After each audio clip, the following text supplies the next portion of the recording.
আমরা NCC cadet, বা যাকে সবাই ন্যাশনাল ক্যাডেট কোর বলে জেনে থাকি। আমাদের এই এনসিসি কেরিয়ারে 3টে বছর হয়তো আরডিসির স্বপ্ন আর রাগরাখেই কেটে যায়।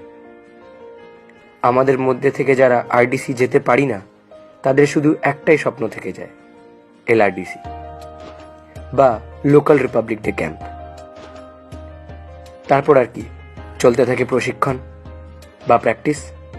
দিনের পর দিন ড্রিল গ্রাউন্ডে ঘাম ঝরানোই আমাদের এক ডেইলি রুটিন হয়ে ওঠে। দিনের পর দিন এত কষ্ট, মার আর রাগড়া সহ্য করি এলআরডিসি করব বলে। কিন্তু মাননীয় মুখ্যমন্ত্রীর একটা আদেশে আজ আমাদের এই স্বপ্ন ভাঙতে বসেছে। বিগত 3-4 বছর ধরে আর এলআরডিসি হয় না। প্রশিক্ষণ চলে, কিন্তু রেড রোডে আমরা আর চলতে পারি না।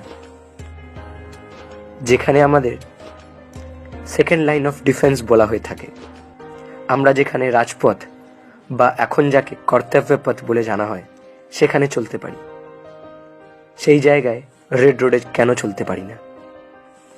আমাদের মধ্যে থেকে হয়তো কিছু দিন পর কেউ যাবে সেনাতে বা কেউ যাবে রাজ্য পুলিশে,